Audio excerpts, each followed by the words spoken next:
desde el movimiento Arturo Roy, pero también desde un conjunto de organizaciones de derechos humanos, de organizaciones universitarias, campesinas, indígenas, que han hecho parte y han hecho posible este encuentro, este momento de reflexión.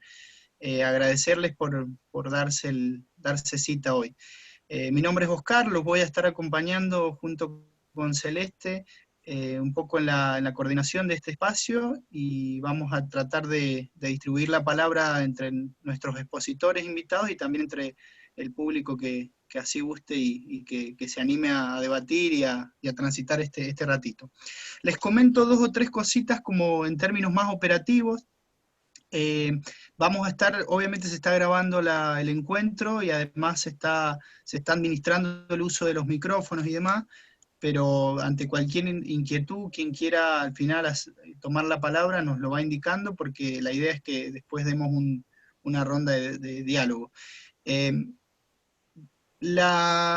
encuentro de hoy y la iniciativa de hoy se enmarca básicamente en la gran jornada de lucha que estamos teniendo, el paro nacional docente, pero también la jornada de lucha por la educación que se tiene en Mendoza, y en términos más generales en esta disputa de nuestra América que hace tiempo venimos transitando, y que quienes hoy nos van a acompañar hace ya tiempo, y pienso en la figura de Atilio Borón, que se ha hecho este tiempo para acompañarnos hoy, hace ya tiempo vienen dándonos herramientas no solo para el análisis crítico, sino también para la acción, para la militancia, así que el darnos este lujo hoy de compartir con Atilio, con Gisela y con Guillermo, realmente nos honra. Básicamente decirles que vamos a empezar por Atilio, quien va a tomar la palabra, pasaremos a un diálogo con Gisela y con Guillermo, pero antes que nada quería contarles quiénes han hecho posible este encuentro, que nos parece necesario mencionarlo. El movimiento Arturo Roy es quien organiza, pero además se han sumado el CEFIC, que es el Centro de Educación y Formación de la Unión de Trabajadores Rurales Sin Tierra, organizaciones de derechos humanos, organismos de derechos humanos de la provincia, la Agrupación Universitaria de la Carretero, el MPE, Convocatoria Universitaria, la Juana Zurduy, el Seminario por la Universidad Pública, la Agrupación Universitaria La Soriano, la Radio Comunitaria La Mosquitera, Alternativa de la Facultad de Filosofía, el Encuentro Popular Latinoamericano, la Agrupación Martín Fierro, Militancia Universitaria, la Agrupación Identidad de la Facultad de Diseño, el Centro de Estudios Laborales del Sindicato de Judiciales, y una serie de organismos que han hecho propicio este momento, a quienes le agradecemos, y agradecemos también a quienes se han hecho presentes. 2 últimas palabras antes de darle la palabra a Celeste, caracterizar el momento por el cual estamos transitando.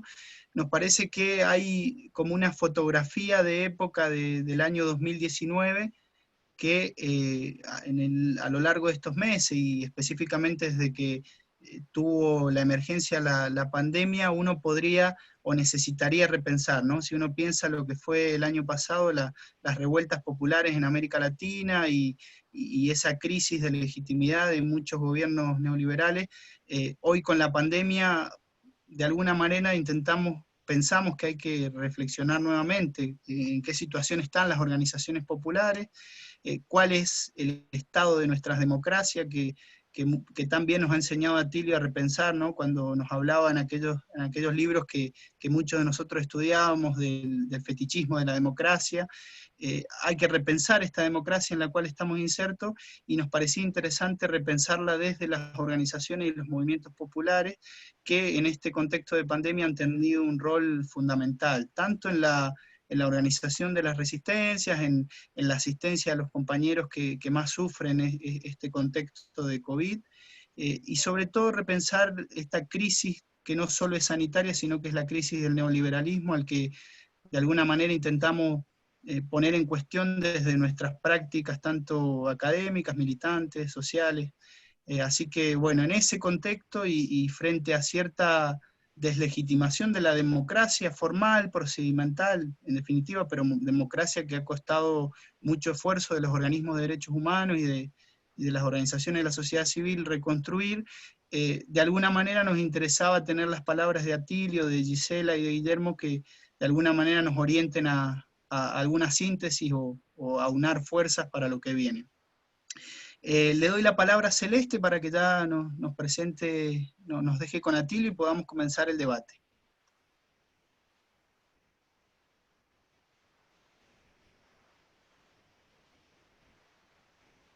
Ahí estamos, ahí estaba que tenía silenciado el micrófono. Bueno, entonces soy Celeste Genco, soy docente y les quiero comentar un poquito cómo es la dinámica, explorarme un poquito sobre lo que dijo Oscar. Presenta a Tilio, presenta a Gise y Guille y después van a comenzar las preguntas, sugerencias, intercambio, lo que ustedes tengan para decirnos. Nos acompañan Adriana García, Adolfo Cueto, que es el decano de la Facultad de Filosofía y Letras, Nico Parise, consejero superior, Emilio Caram, que es el presidente de Cedros, Rosa Goldar, Alejandra Siliza, Juan Carlos Aguiló, Francisco Gabrieli, también está Esther Lorca, que es la secretaria general de SADOP. ¿Sí? Bueno, a todos ellos también le agradecemos su tiempo y su espacio. Bueno, y comienza a rodar la pelota, como decimos nosotros, las seños de la primaria. Y bueno, escuchar en primera instancia a Tilio Borón, politólogo, sociólogo, profesor, escritor, investigador, nacido acá en tierras locales. Así que bueno, sin más que agregar, a Tilio te damos la palabra para que arranques. Muchas gracias.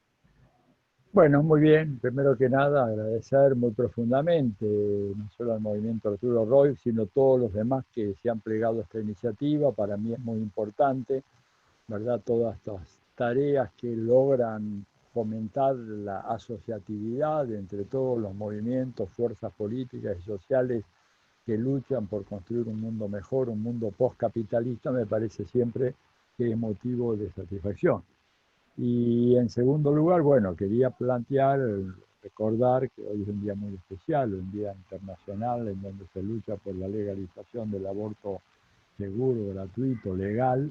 Me parece que esa es una de las grandes deudas de la democracia, no solamente en la Argentina, sino diría yo en buena parte del mundo, y máxima en este momento, donde tenemos una situación como la que hay en Estados Unidos, en donde la inoportuna muerte de una jueza que estaba en esta línea, ¿verdad?, de respetar el derecho de las mujeres a decidir sobre su propio cuerpo, y que el canalla de Donald Trump está planteando ahora como reemplazante de esa jueza del Supremo de Estados Unidos a una católica ultra tradicional que pertenece a una asociación que se llama algo así como Juntarse para Elogiar o para Rezar, o no está muy claro, no recuerdo el nombre, pero que sí recuerdo cuál es uno de los fundamentos ideológicos de esa asociación. Son cristianos de diversas sectas, ¿verdad?, o de diversos grupos o iglesias, llámenles como quieran, católicos, protestantes, bautistas, neopentecostalistas, lo que sea, pero que todos tienen un común denominador, y que es el objetivo de esa organización a la cual pertenece esta candidata a ser la nueva jueza suprema de los Estados Unidos, y es resaltar la importancia decisiva de la familia, y además de la familia comandada por el varón.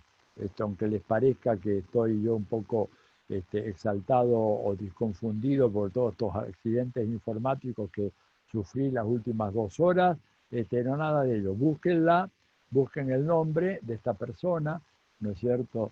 Y en donde van a ver incluso en declaraciones de ella que plantea que una familia bien ordenada, por supuesto una familia hetero, ¿no es cierto?, pero que el correcto ordenamiento de esa familia solo se logra si la figura del varón es la que ejerce de manera clara, indiscutible, la jefatura de eso. Entonces, imagínense la trascendencia que tiene una discusión como esta en un mundo de hoy, y en donde en Estados Unidos estamos viendo cómo con esta designación, que seguramente la va a hacer el Senado de Estados Unidos, porque ahí hay una mayoría amplia de los republicanos, salvo que a último momento haya una fuga de algunos de sus senadores para otra postura ideológica, lo más probable es que tengamos en Estados Unidos una Corte Suprema de 9 en donde hay 6 ultraconservadores contra 3 que son más o menos abiertos y progresistas. Bueno, en fin. Esto, digamos, a propósito del día tan especial que tenemos hoy, ¿no? Sobre la cuestión del aborto. Bueno, yo quería plantear un poco estas reflexiones en torno a la democracia, diciendo varias cosas. Primero, se trata de un proyecto político que está en una crisis muy, muy profunda. Crisis profunda, aclaro, no solamente en el tercer mundo, no solamente en los países llamados subdesarrollados, sino una crisis muy profunda que se verifica también en los países del capitalismo avanzado. Es decir, en Estados Unidos, la literatura que ha proliferado sobre el tema de la decadencia, la descomposición de la democracia es tremendo, al punto tal que inclusive periódicos como el New York Times regularmente sacan, con cierta continuidad, reflexiones acerca del deterioro democrático en los Estados Unidos. Deterioro que tiene que ver con la maduración perdón, de un conflicto, el conflicto entre el capitalismo como sistema económico-social y la democracia como forma estatal, ambas creaciones sociales, porque tanto el capitalismo como la democracia son productos sociales, productos de luchas sociales, concreciones, coagulaciones de luchas sociales, se mueven en función de principios absolutamente contradictorios.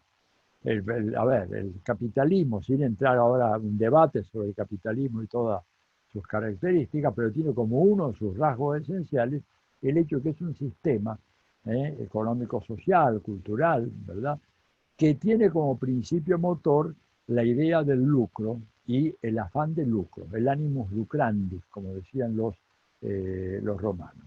Y esto significa que el motor fundamental que pone en marcha ese mecanismo económico-social es la ganancia, ¿verdad?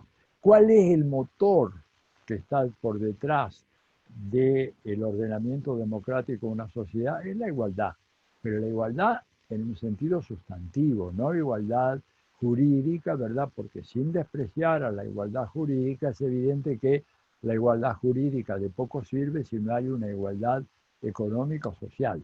Y si hay algo que ha hecho el capitalismo en los últimos 200 años, y la cifra que digo no es al azar, es la cifra, digamos, a la cual se remite Thomas Piketty en ese hermoso libro sobre el capital en el siglo XXI, cuando él hace el análisis de qué pasó con la desigualdad en los últimos 2 siglos de la historia del capitalismo, llega a la conclusión de que la desigualdad no ha hecho sino acrecentarse.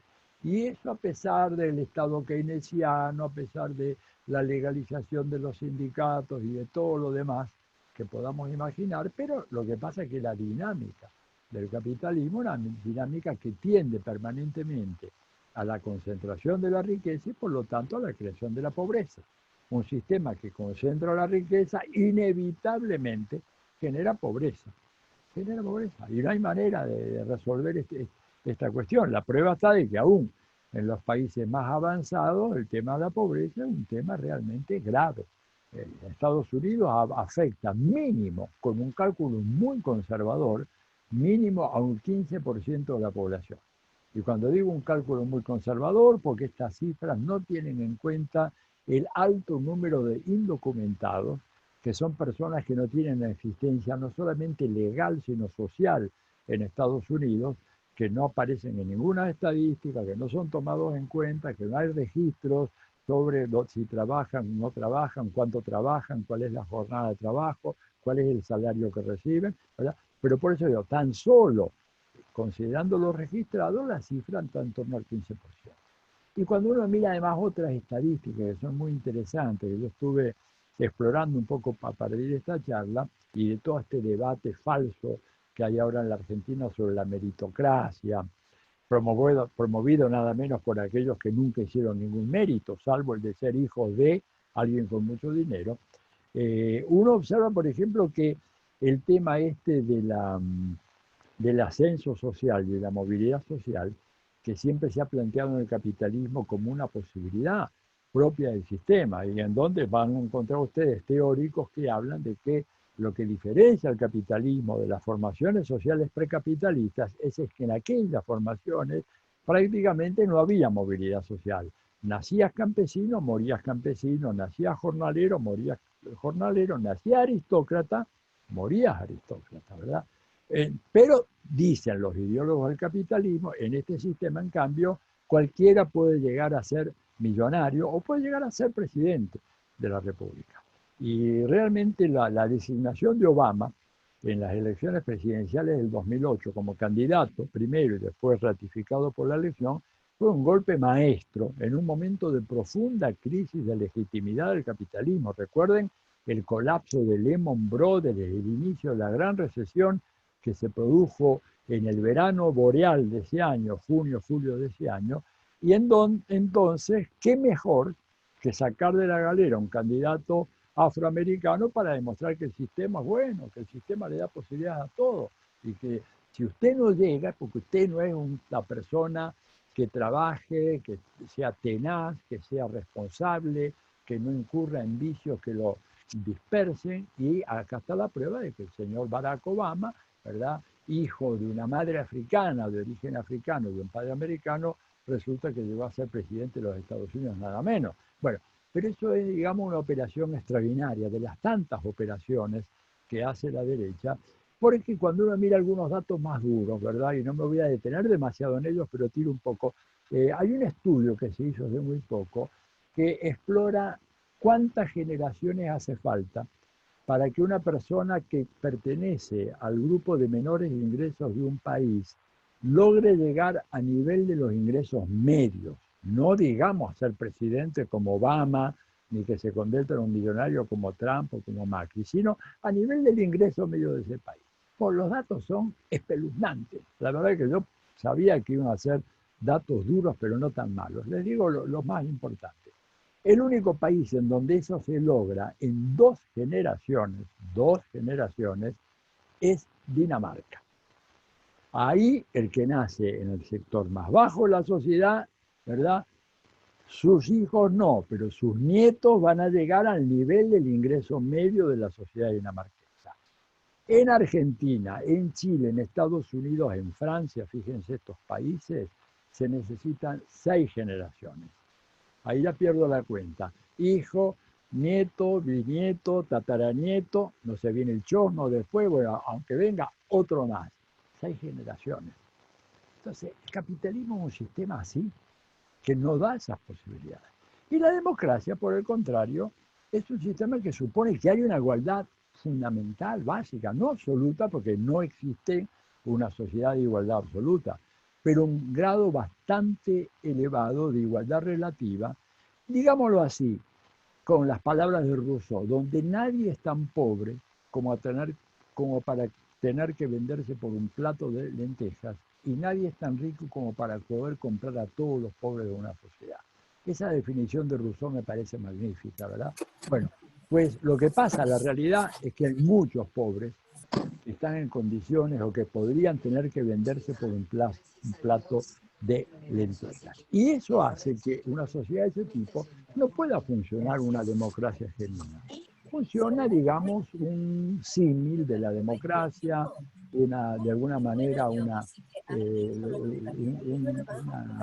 construcción, ¿verdad?, fundamentalmente de carácter formalística, ritualística, donde sí se vota cada 2 años, pero en realidad el voto no tiene consecuencias, porque si el electorado vota mal, entre comillas mal, quiere decir vota para candidatos o fuerzas políticas que se oponen a la lógica del sistema, entonces ya inmediatamente hay algunos mecanismos correctivos para hacer que la gente que votó mal realmente finalmente no salga con la suya y nos condene un mal gobierno.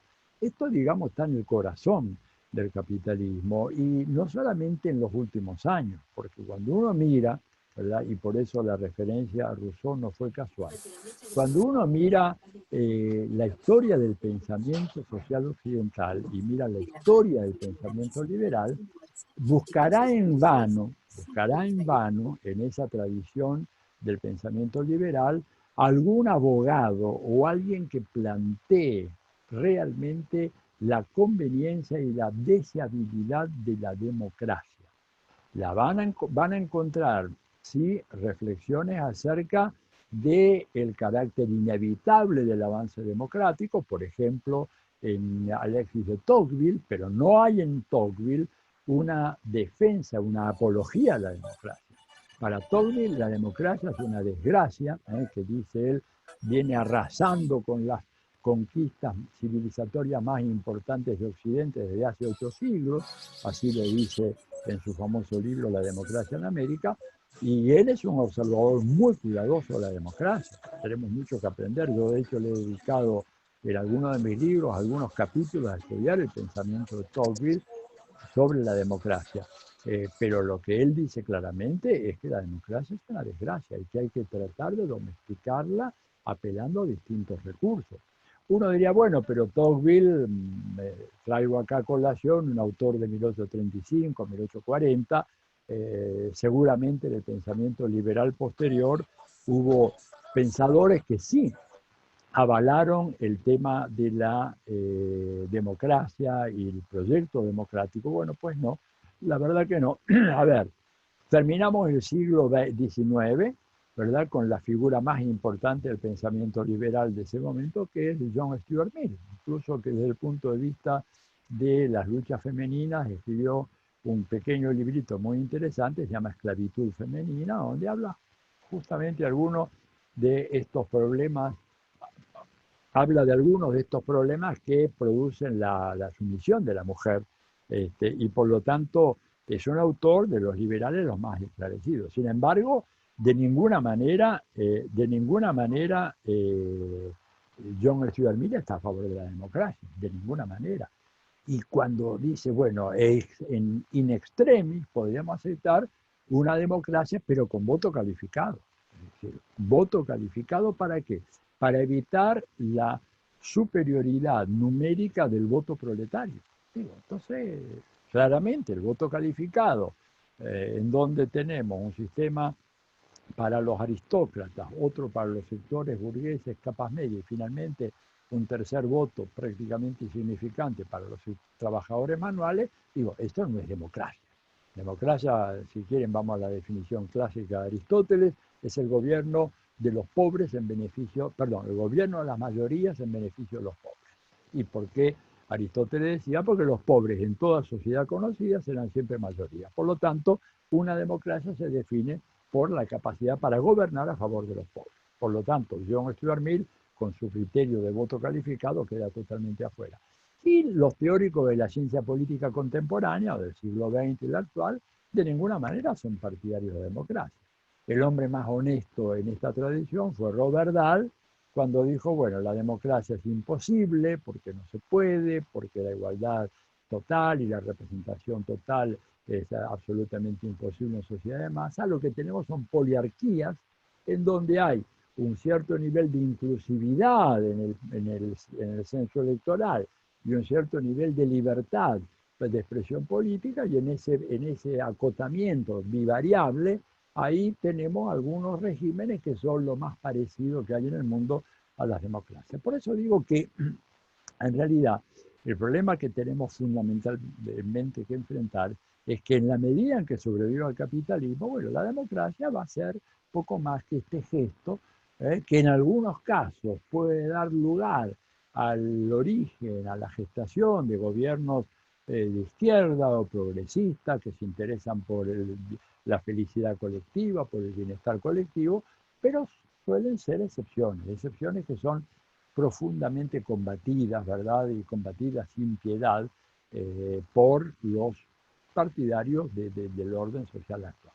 Por eso es que les decía yo, en la literatura contemporánea hay una creciente cantidad de trabajos, una proliferación efectiva de textos que hablan sobre la crisis del proyecto democrático, la desdemocratización, el avance del totalitarismo de mercado, por ejemplo, en la obra de Sheldon Walling,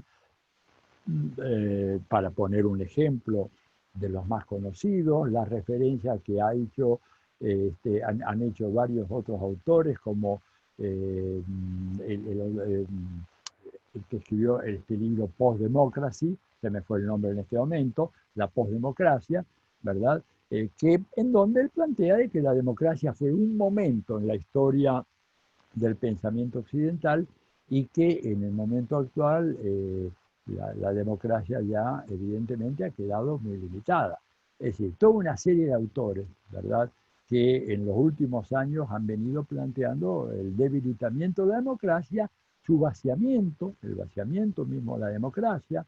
Recordemos lo que escribió la Comisión Trilateral ya en el año 75, la crisis de la democracia, anticipaban de que las democracias tienen una tendencia a cometer suicidio y que por lo tanto, para que una democracia funcione, tiene que ser una democracia de muy baja intensidad y sobre todo donde los sectores populares exijan muy poco a los gobiernos. Es decir, la democracia no puede ser un régimen en el cual todo el mundo pide de todo a los gobiernos, porque eso evidentemente es absolutamente inviable y produce el colapso, el derrumbe de los regímenes democráticos.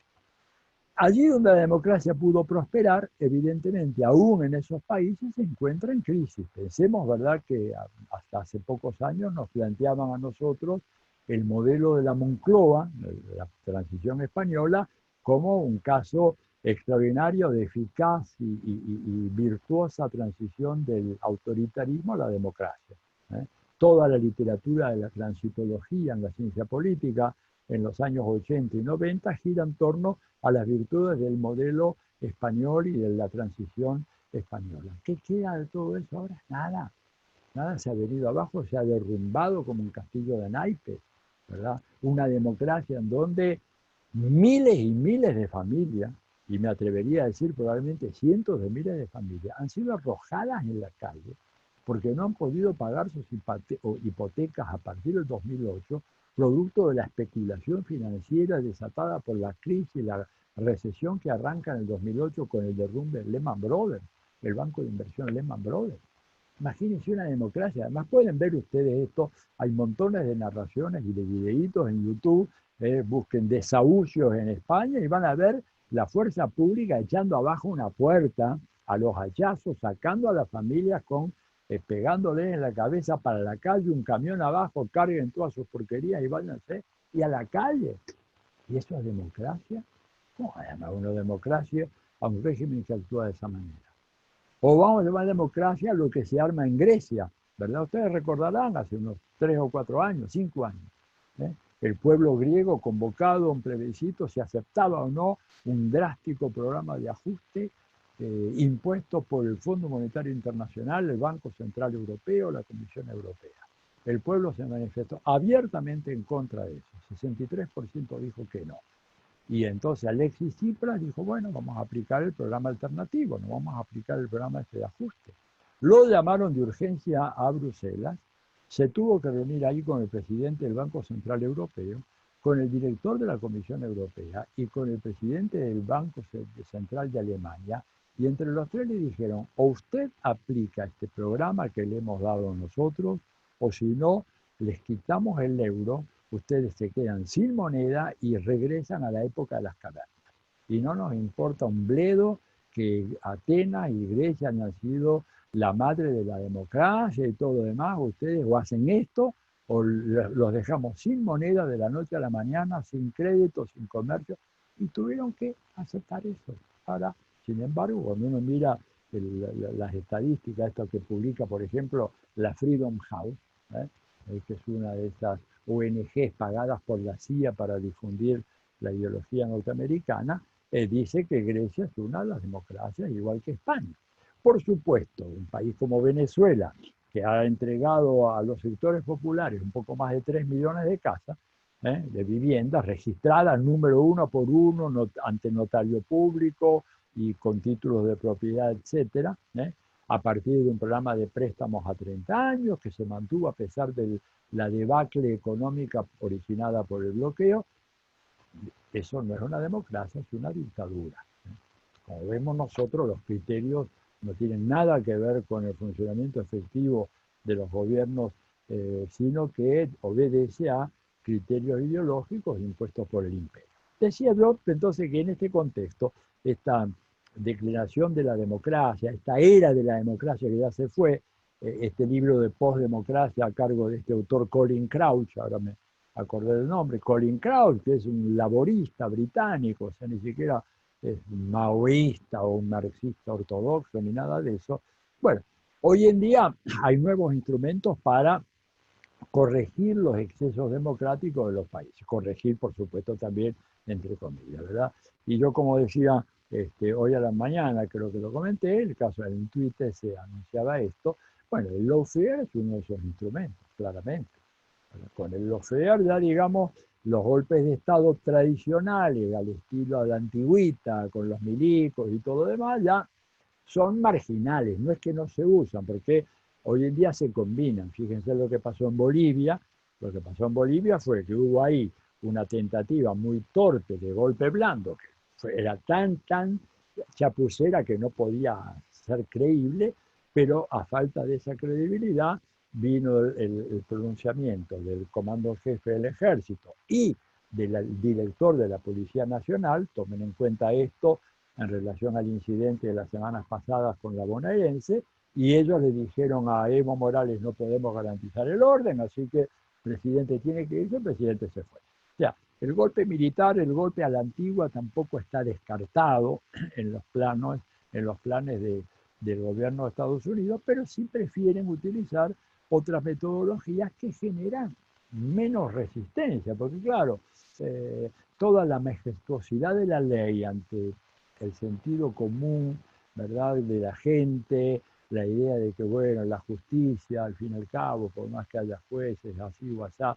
pero es algo importante, que no puede ser dejado de lado, que tiene una cierta respetabilidad, una jerarquía social muy fuerte, les ha dado un enorme resultado. Pues sacaron del juego a Lula y abrieron la puerta al monstruo este de Bolsonaro, ¿no es cierto?, que está bolsonerón, como le dice Frei Beto, que está incendiando las grandes reservas ecológicas de Brasil, el Pantanal, la Mata Atlántica, el Amazonas.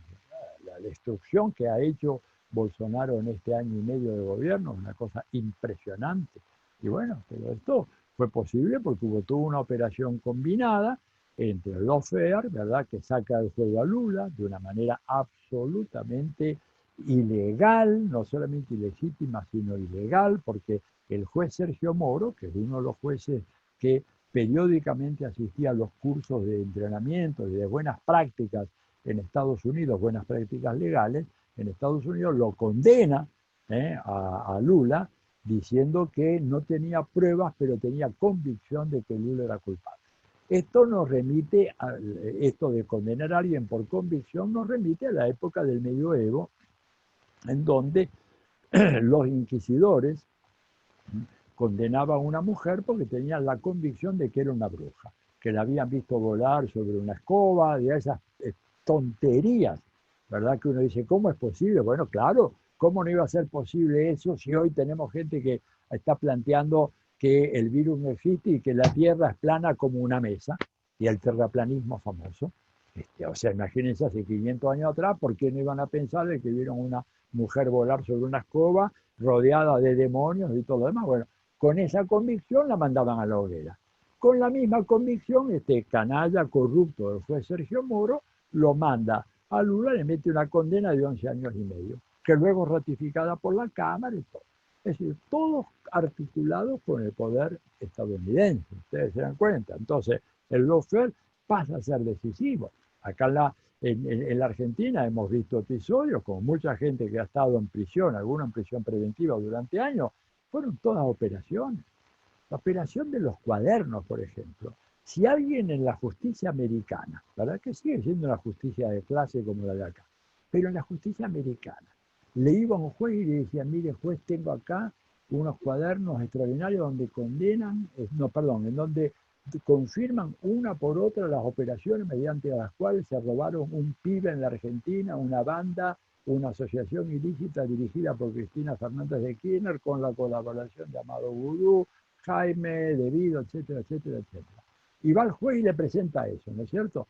Entonces, lo que le presentan es una fotocopia de lo que presentaron acá.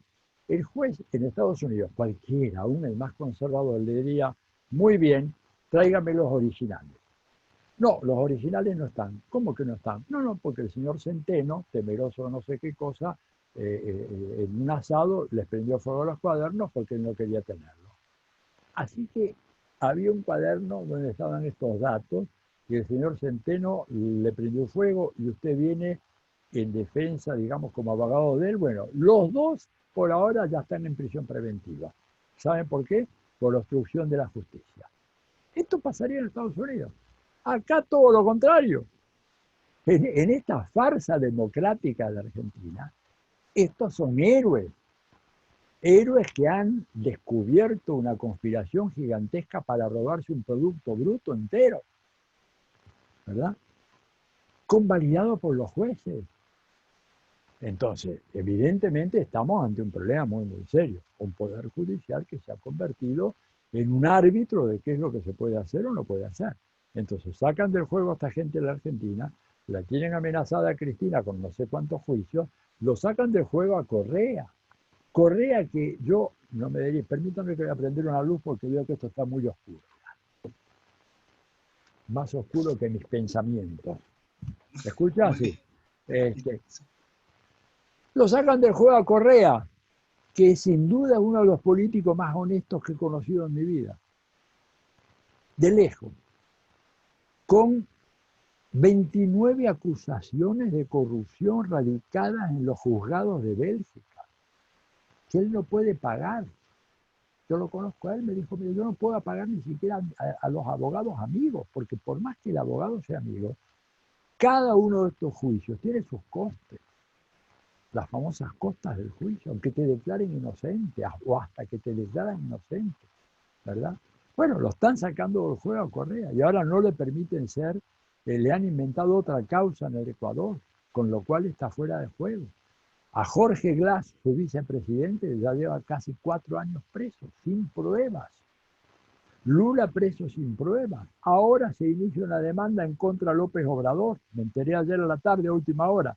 Una demanda en donde se le acusa de negligencia administrativa porque algunos chicos, aparentemente, habrían muerto a causa de la falta de ciertos insumos para combatir oncología, cáncer infantil.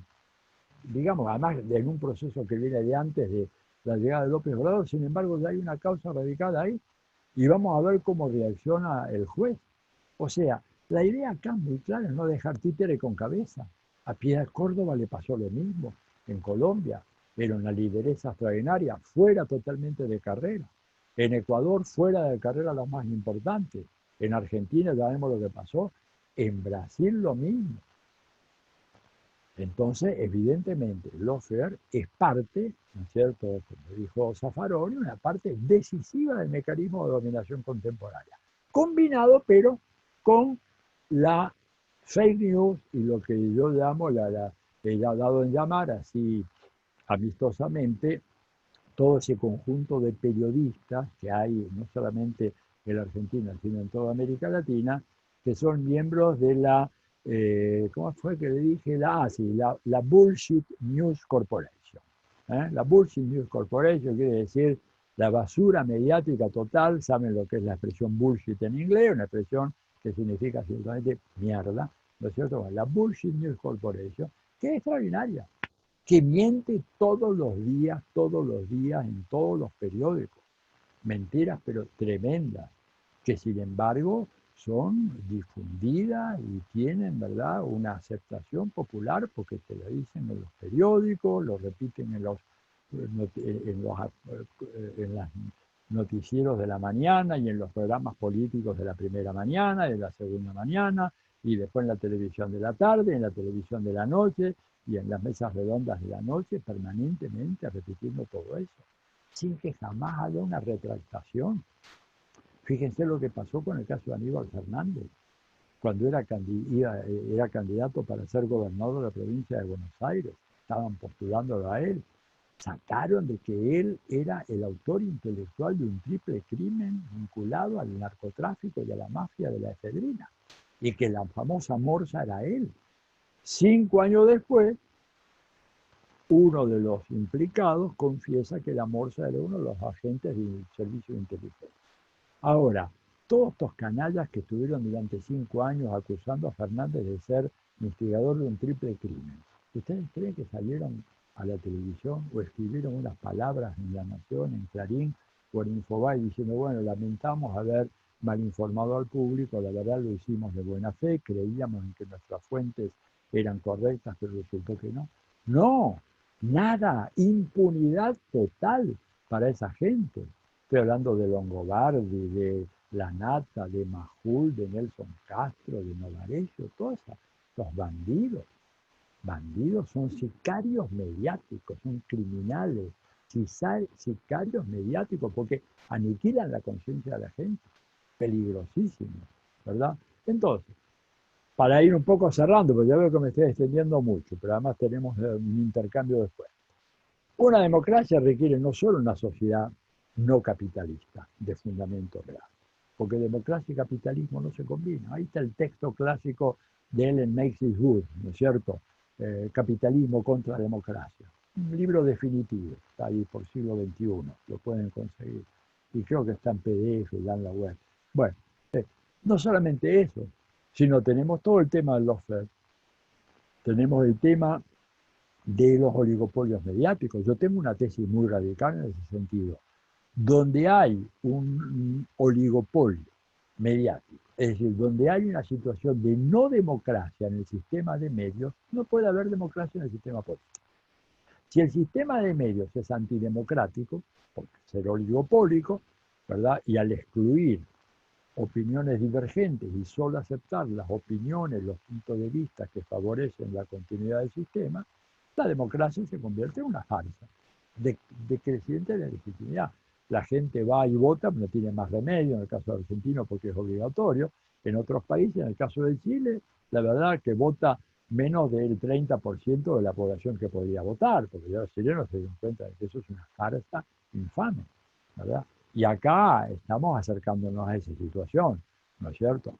Yo veo que acá, como es obligatorio, hay una cierta molestia que ocasiona el no votar, si uno tiene después que hacer un trámite con el Estado, la gente todavía va y vota. Pero cuando uno combina desigualdad creciente, lawfare, ataques mediáticos, y al mismo tiempo le suma lo que significa, y con esto sí redondeo, el tema de lo que es la minería de datos, lo que se puede hacer hoy a partir del manejo de la Big Data que acumulan las redes sociales, sobre todo Facebook, pero no solo Facebook, que permite establecer segmentos del electorado particularmente sensibles a un determinado mensaje y que permiten hacer de la modificación de la conducta una ciencia casi exacta, no exacta, pero casi exacta.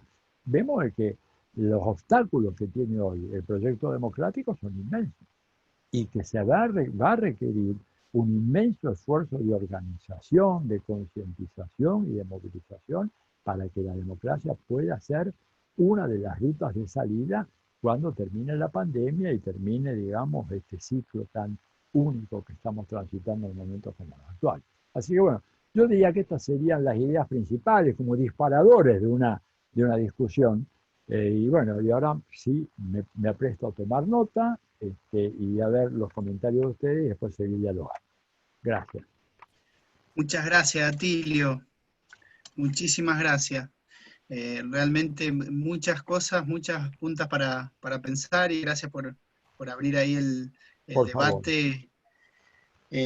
Ahí, bueno, Atilio menciona varias cosas, ¿no? Desde la meritocracia, las disputas de sentidos que hay en torno al rol de los medios de comunicación, el lawfare, y sobre todo aquello que él resalta y que me parece que es fundamental, el tema de la incompatibilidad de democracia con el sistema capitalista, y algo en lo que Atilio, y vale la pena rescatar lo que viene batallando hace muchos años, y muchas veces en solitario, que es situar el imperialismo como una variable de análisis para pensar los gobiernos progresistas, las luchas sociales, porque en cierto relato un poco naif que hay de las democracias en América Latina, y sobre todo lo que él mencionaba, el ataque a los líderes populares en la región, se suele dejar de lado la cuestión del imperialismo, y Atilio ha remarcado históricamente esto, cuando muchos autores hablaban del final del imperialismo, de que pasamos a otra etapa. Me parece que en contextos de pandemia y en este presente, en esta coyuntura, se hace muy patente. Si les parece, te doy la palabra, Cele, así continuamos con el resto de los compañeros. Dale, dale. Muchas gracias, Atilio, gracias, Oscarcito. Bueno, se encuentran con nosotros Arturo Talleré, decano de la Facultad de Artes y Diseño, Claudia García, decana de la Facultad de Ciencias Políticas y Sociales, Melina Guardamagna, María Forcada, no me quiero olvidar de nada de Eugenio París, Claudia Paparini, Ana Sisti, decana de la Facultad de Educación. También queremos agradecer la participación de Alfredo Guevara, Norita Llaver, Flavia Manoni, Sergio Luza, Patricia Gorri, Francisca Staiti, Roberto Follari, y bueno, y muchos compañeros que se van sumando, no nos queremos olvidar de ninguno. Bueno, muchas gracias a Atilio, a mí me toca presentar a la compa, genia, total. Ella es Dice Marsala, licenciada en Comunicación Social, asesora de prensa de la Cámara de Diputados de Mendoza, coordinadora del área de género del Centro de Estudios Laborales, del Sindicato de Judiciales, militante social e integrante de Ni Una Menos, también conductora del programa de La Changa, de la Red de la Mosquitera. Así que bueno, ahí tomé un poquito de aire. Muchas gracias, Dice, por tu participación, así que está abierto el micrófono para ti. Bueno, buenas tardes a todos. Gracias, Cele, gracias, Oscar. Gracias en primer lugar al Movimiento Arturo Roig por la invitación para poder conversar sobre este tema que en el medio de una coyuntura tan compleja como la que estamos pasando, qué importante es volver a poner sobre la mesa temas centrales, temas estructurales, ¿no? Lo estratégico, darnos un ratito para parar la pelota y debatir lo importante. Dentro de todas las urgencias que tenemos, Atilio, saludarte, agradecerte la profundidad de ese análisis que se puede decir después de escucharlo a él. Yo la verdad es que querría compartir algunos disparadores, algunas inquietudes que tengo en torno a mis visiones desde el lugar en donde me encuentro situada, pero que adquieren sentido, como en la mayoría de los casos, solamente cuando lo ponemos a rodar, ¿no? Entre nosotros y nosotras, cuando las podemos poner en discusión y enriquecer nuestras miradas que nos exigen en un momento como este salir de la propia, digamos. Sí, voy a pedirle disculpas a Atilio por la impertinencia de hablar desde un lugar de alguien que pertenece a una generación que ha nacido y ha vivido en democracia toda la vida, que fuimos paridos tempranamente a luchas inolvidables desde muy chicos y muy chicas en las jornadas históricas del 2001, del 2002, somos la generación que vio caer las Torres Gemelas, que maduramos rápidamente con un Cromañón y que también nos ilusionamos viendo la posibilidad de gobiernos populares como los que vivimos a principios y mediados del siglo XXI, ¿no? Yo pienso y me siento constructora de democracia desde ese lugar, situada en ese lugar, situada en los feminismos que hoy nos acompañan para todas las batallas que damos, para todas las áreas que miramos y que analizamos, marcan nuestra agenda política. No son cualquier feminismo también, porque el feminismo es amplísimo y desde el lugar que a mí me gusta pensarnos es desde los feminismos populares, los feminismos de la vida yala que camina con nuestras hermanas en defensa de los territorios y en defensa del ambiente, ¿no?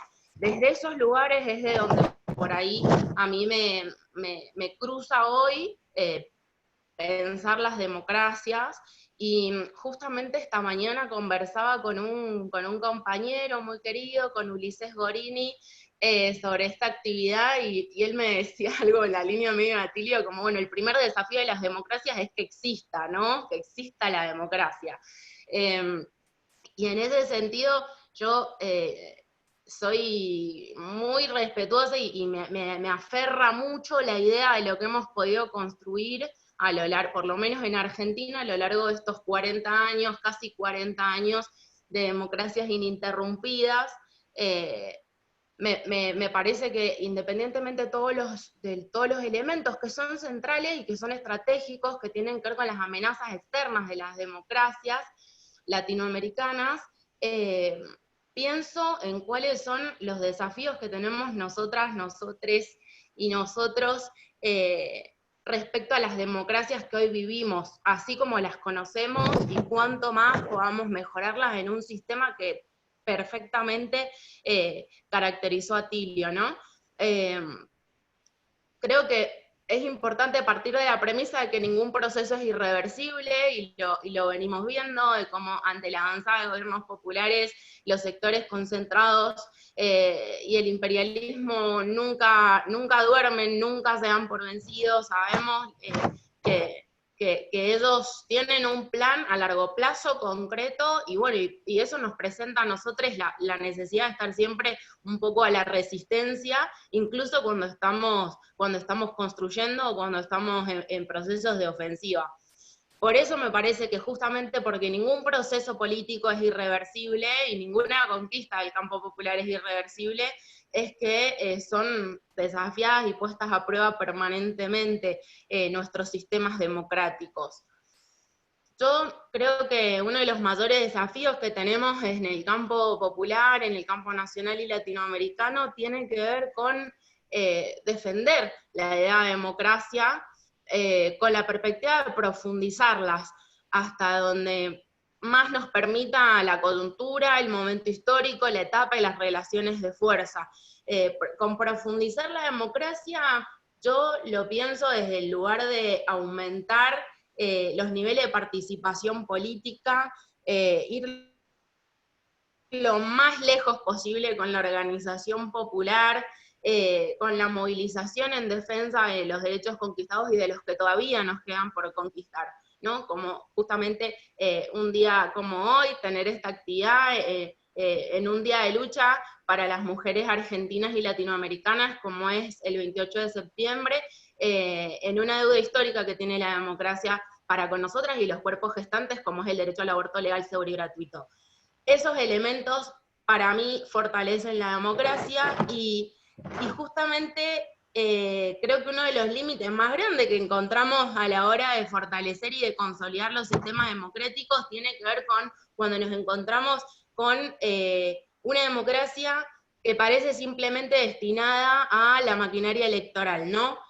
Una maquinaria que genera participación política cada 4 años a través del voto, y es esa misma democracia electoral la que le ha permitido a Piñera, a Bolsonaro y a Macri, por ejemplo, acceder al poder a través de los votos, digo, o sea, es a través de un sistema democrático. Algo que a nosotros quizás como generación también nos sorprendió mucho, poder visualizar que los sectores concentrados, la derecha, el imperialismo, había logrado construir consensos para imponer la violencia política, ¿no?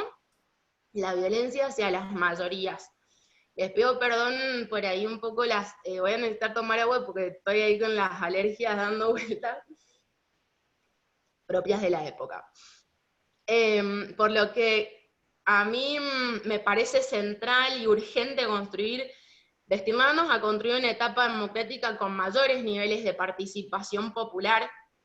Bien decía esto Atilio, gobiernos de mayorías en beneficio de los pobres, una definición que por lo menos nos sirva como horizonte, ¿no? Como utopía para caminar hacia qué sistemas políticos podemos construir hoy en nuestra América.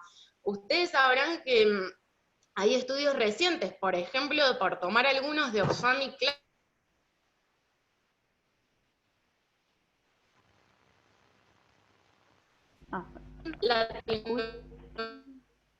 Dice, se está cortando un poquito, me parece. No sé si Oscar también.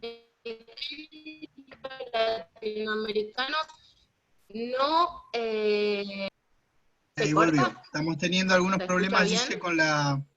Si puedes retomar ahora lo último. Ajá, Ujú. sí, ahora de nuevo. Ahora,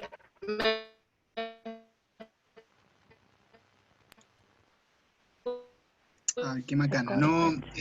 se está cortando. Si les Ujú. parece, entró sí, entró a fallar el servicio de internet de Gisela. Sí, están Bueno, todos iguales. sí. Eh, si le parece, Gisela, no sé si me escuchás, bueno, pero a ver ahí. Por hola, hola. momentos va y bien, ahí está.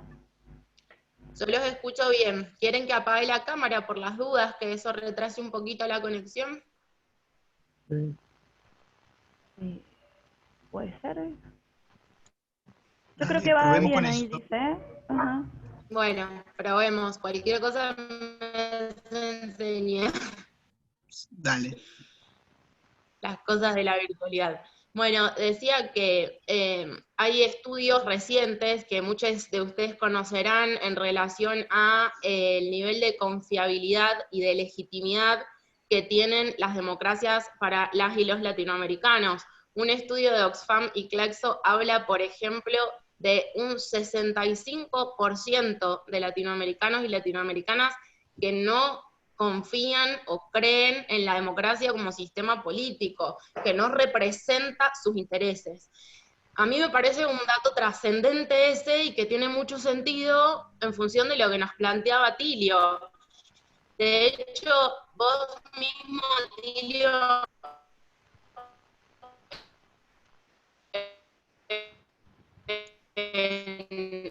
Si se en podés un probar sin cámara. libro para mí es fundamental América Latina en las geopolíticas, este programa a ver ahí si me escuchan bien. Ahí sí, Sí, ahí sí. Ahí está bien. Bueno, ojalá funcione. No sé si se viene entendiendo o Sí, sí, por sí. dónde nos vamos siguiendo. Em, para no tener mucha más interrupción y hacerla muy larga, decía esto que Atilio en su libro América Latina en la geopolítica del imperialismo plantea algo que para mí es central, que tiene que ver con cómo plantear la democracia y la política como un asunto de élites y de instituciones, no de pueblo movilizado y organizado. En ese sentido, creo que es fundamental y es clave poder entender que hay miles de personas que puedan no sentirse representadas cuando la política es una cuestión de instituciones y de palacios, digamos, ¿no? De la misma manera que los partidos políticos son hoy una herramienta entrampada en la lógica electoral, tanto la lógica electoral interna, de definir los propios carguitos, como la lógica electoral externa cada 2 años, de disputar listas para ver quién llega a las instituciones y cuánto de eso pueda resultar representativo para las mayorías. Por eso, para ir cerrando, Ahí la perdimos es nuevamente a Gisela. fundamental poner en discusión una mirada crítica de lo que hacemos. ¿Te parece, Cele, que Ahí pasemos a se Guillermo? Y en todo cortó. caso después retomamos con Gisela.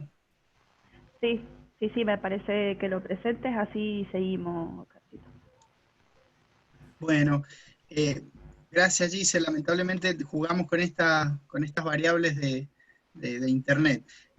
A continuación nos va a dar algún aporte Guillermo Rubio. Él es miembro de la Liga Argentina por los Derechos del Hombre de San Rafael, es referente de organismos de derechos humanos de Mendoza y participa en el Comité Provincial de Prevención contra la Tortura. Guillermo, si te parece, adelante.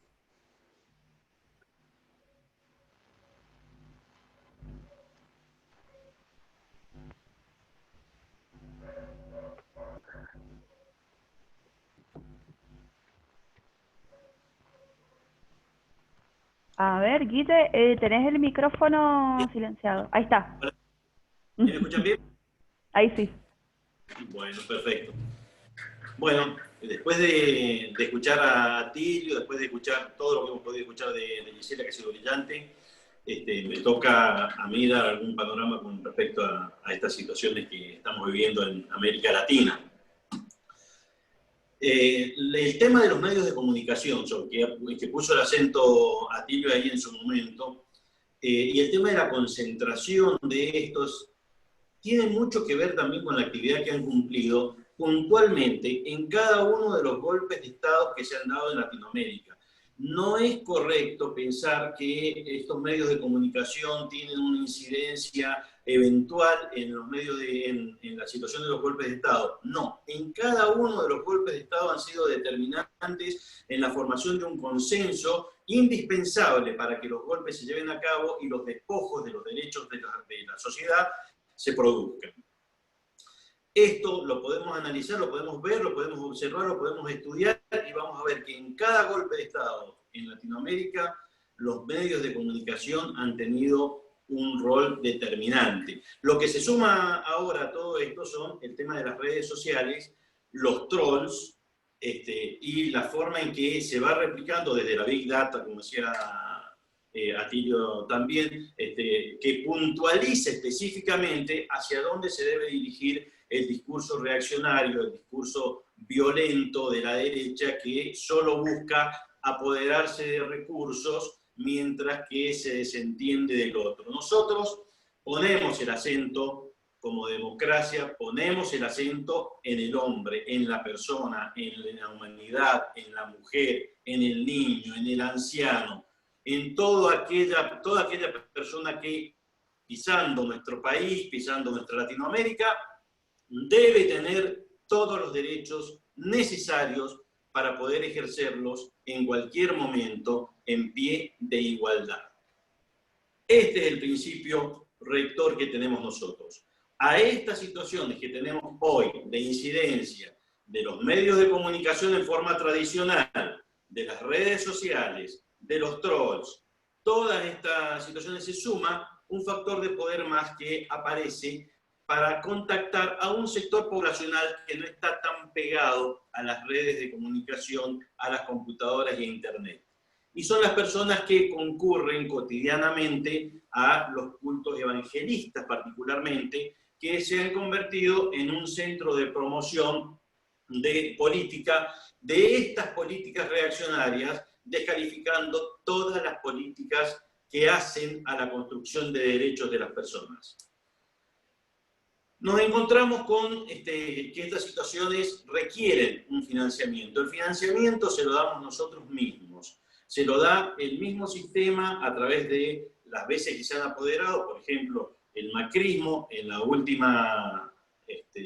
último gobierno reaccionario que hemos tenido, se apoderó prácticamente de cantidades de dólares siderales, como podemos comprobarlo con el tema de la deuda externa simplemente, sin hablar del resto de construcciones que hicieron, parques eólicos y todo el robo que se concreta cotidianamente con los recursos naturales, recursos que son cedidos en muchos casos a multinacionales y en otros casos los conservan para poder seguir financiando la forma en que esquilman a nuestra sociedad de derecho.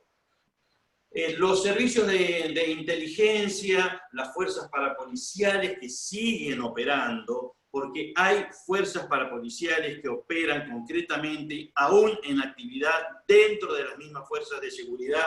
Nosotros las vemos cómo operan promoviendo actividades ultraviolentas contra nuestros jóvenes en los barrios populares y que son silenciadas y son ocultadas constante y permanentemente por el poder público de turno, aquí en Mendoza particularmente.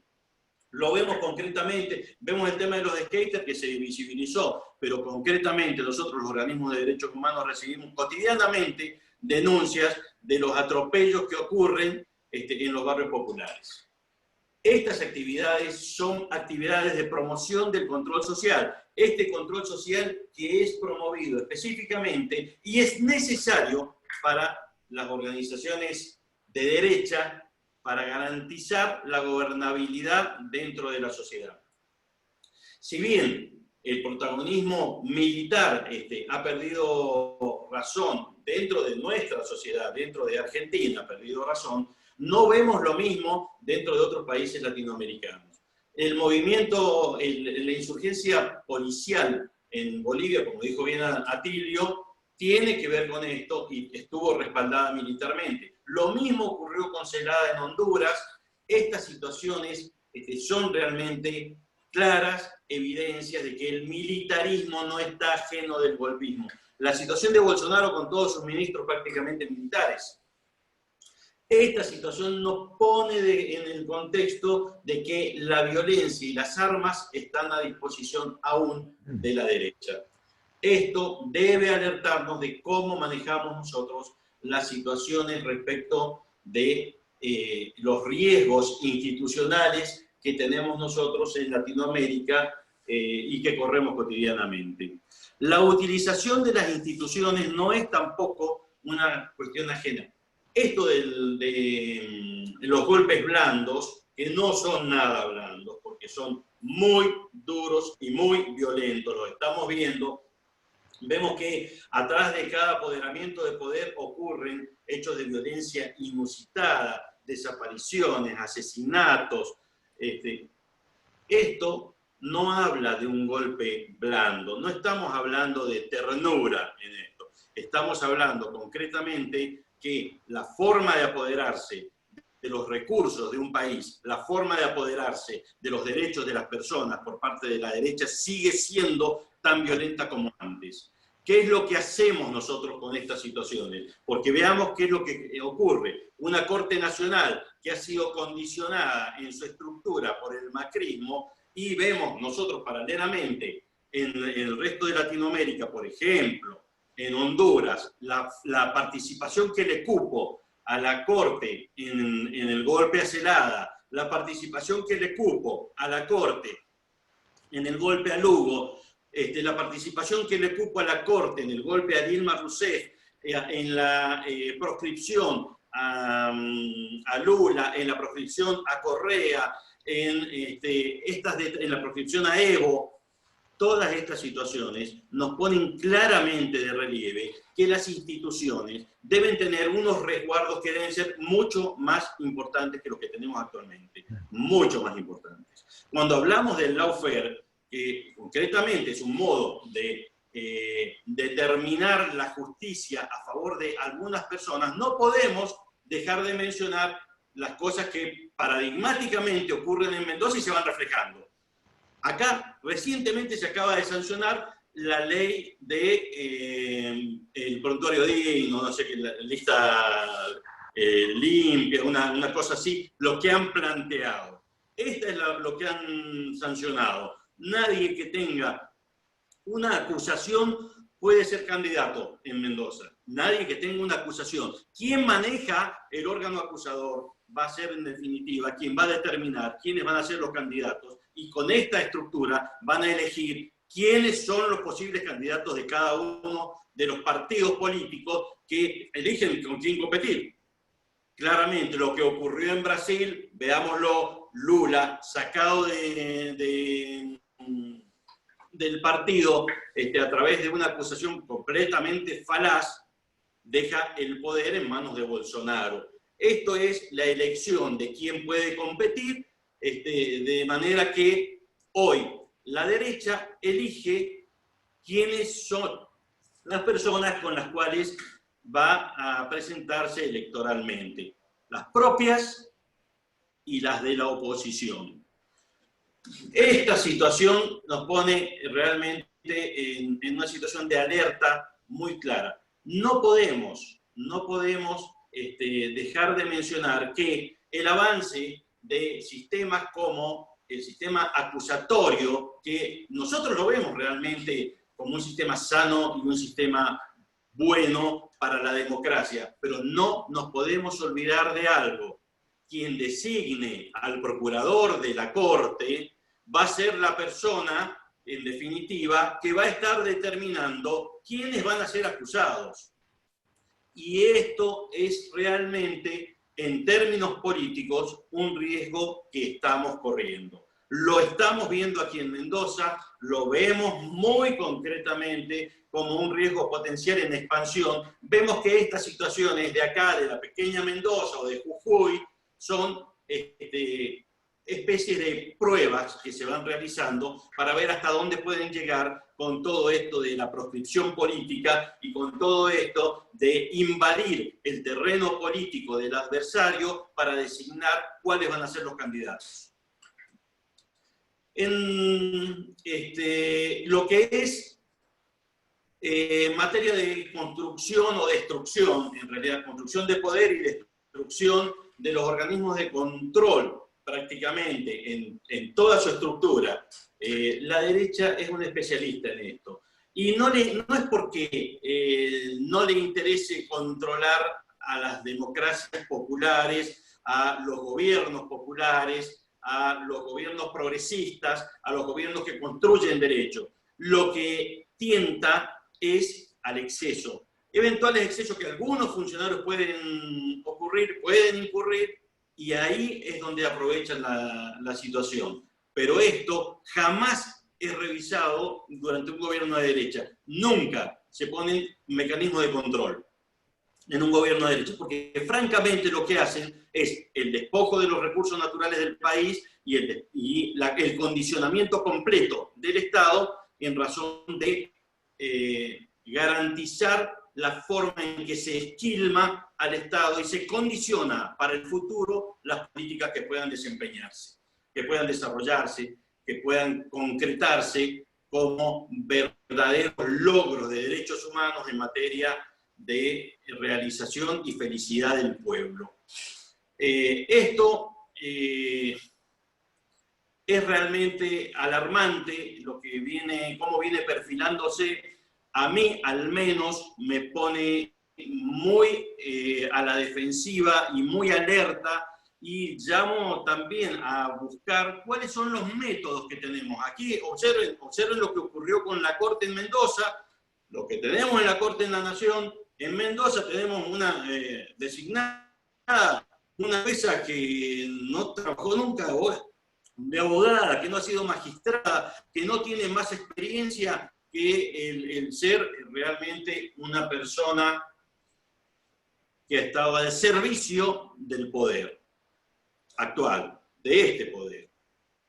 Esto es absolutamente atroz en términos de riesgos políticos. Esto es una construcción política completa, compleja, que debemos tener los reparos necesarios, tenemos que ver de articular, tenemos que empezar a pensar cómo detenemos a estos avances, cómo contenemos estos avances y con qué instrumentos institucionales indispensables vamos a lograr nosotros construir una mejor democracia al servicio de la humanidad, al servicio de cada uno de nosotros, para tener una sociedad que sea mucho más pacífica, mucho más feliz, con mayores derechos y, naturalmente, con una democracia que realmente pueda designársela como tal. Nada más, gracias.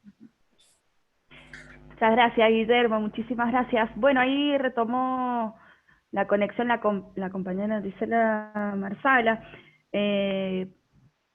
No sé si querés cerrar la idea recontraveloz, porque nos queda media horita para las 12, como dice un cuento tradicional, mágico. Dice, ahí toma la palabra y bueno, ya seguimos con esta charla divina. Bueno, muchas gracias. Les pido mil disculpas a todos por la interrupción. La brecha digital es así, no tenemos buena conectividad y hay que seguir peleando por eso también. Bueno, para cerrar solamente, yo estaba llegando a este punto de la deslegitimación que tienen las democracias en América Latina. A mí sí me gustaría dejar un poco planteadas algunas inquietudes en relación a los desafíos que tenemos desde el campo popular. Por lo menos todas las personas, hay muchísimas acá compañeras y compañeros presentes en esta actividad, que todos los días nos levantamos tratando de aportar a la consolidación y a la profundización de nuestro sistema de participación popular, y a mí me parece que lo interesante es que nos podamos encontrar a poner en foco una mirada que tenga que ver con nuestra propia crítica, ¿no? Porque creo que el único lugar al que nosotros podemos llegar, por lo menos a mí se me hace súper difícil pensar cómo desde estos lugares podemos pelear contra el imperio, digamos, me parece que a veces es mucho más quizás perceptible o mucho más cercano qué es lo que nos toca a nosotros y nosotras, discutir qué es lo que hace falta. Creo que es la mejor manera de profundizar y de consolidar la democracia y este proceso político que se abre también en Argentina a partir de la posibilidad de haber sacado a Macri del gobierno. Creo que desde la militancia tenemos la obligación de tensionar hacia adentro. Creo que tenemos la obligación de discutir la política, que no es solamente discutir todo lo que no hemos podido hacer o todo lo que no se está haciendo, o todo lo que entendemos que no camina hacia un lugar de la transformación emancipadora o revolucionaria que tantos compañeros y compañeras deseamos, sino que nos plantea también una idea de futuro, una idea de todas las cosas que podemos llegar a hacer.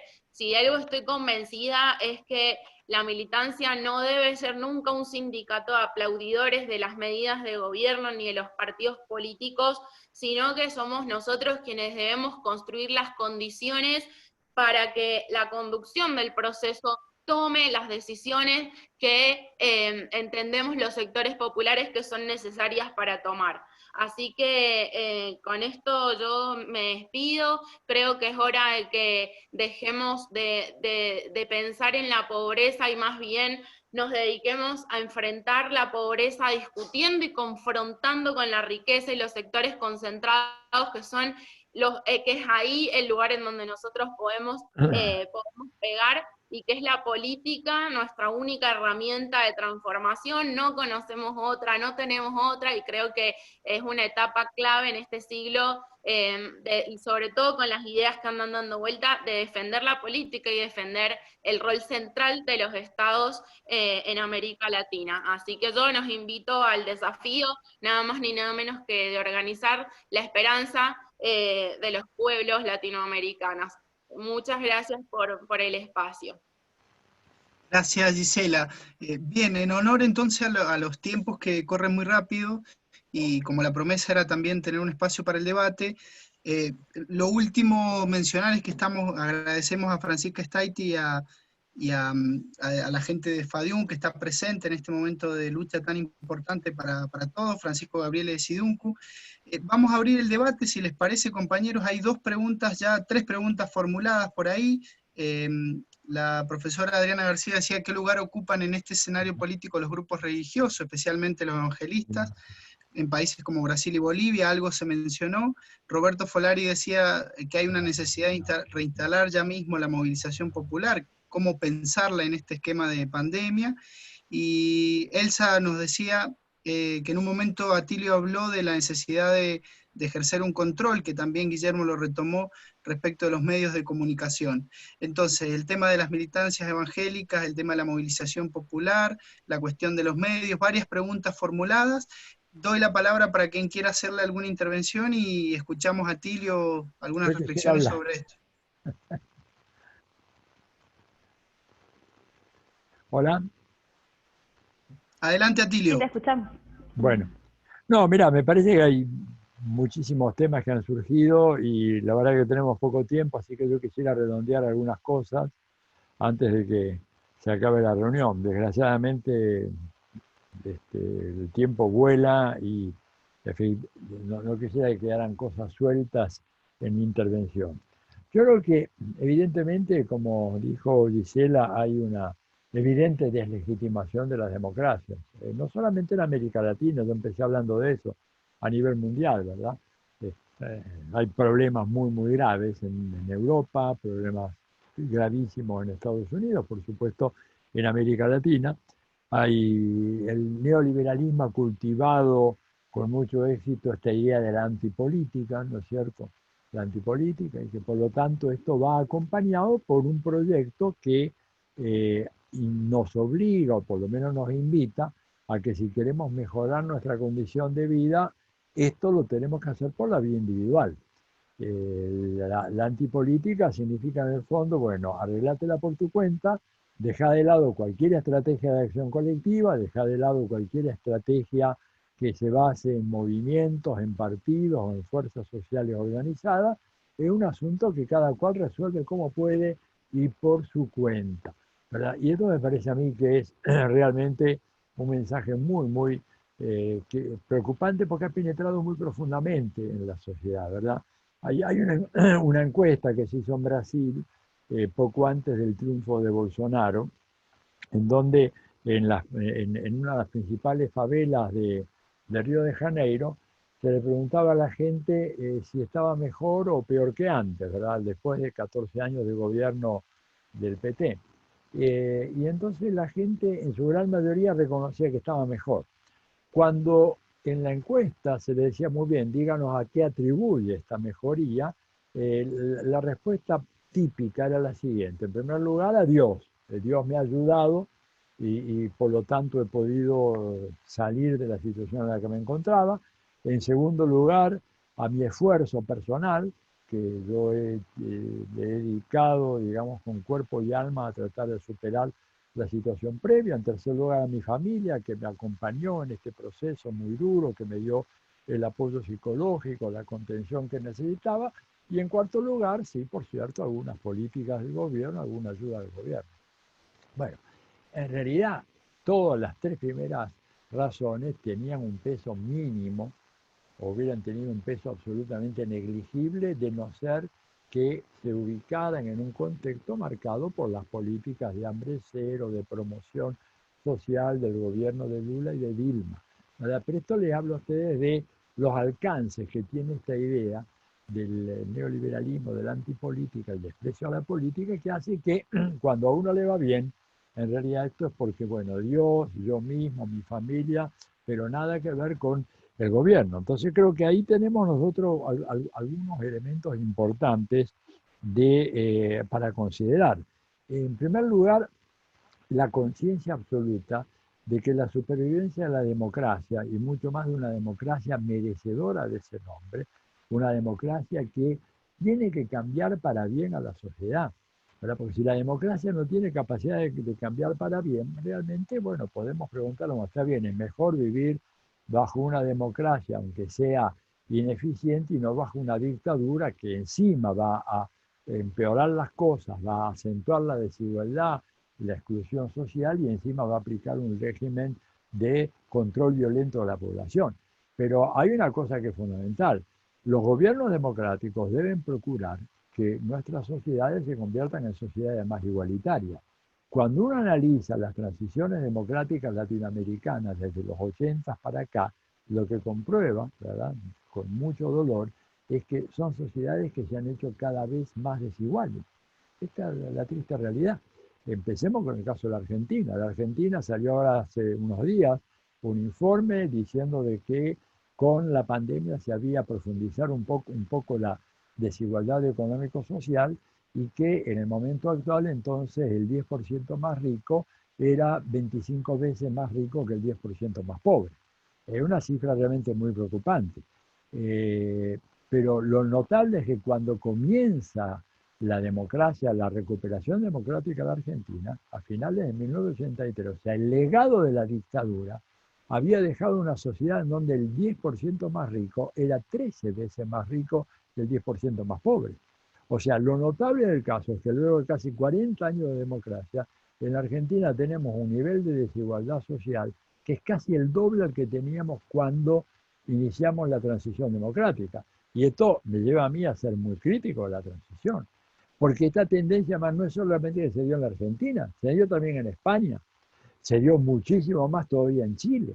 Chile, que era un país que cuando cae el gobierno de Salvador Allende tenía uno de los índices más notables de igualdad económico-social, y donde se había reducido esta diferencia de ricos y pobres, en este momento es el octavo país más desigual del mundo y está en la misma situación que Ruanda.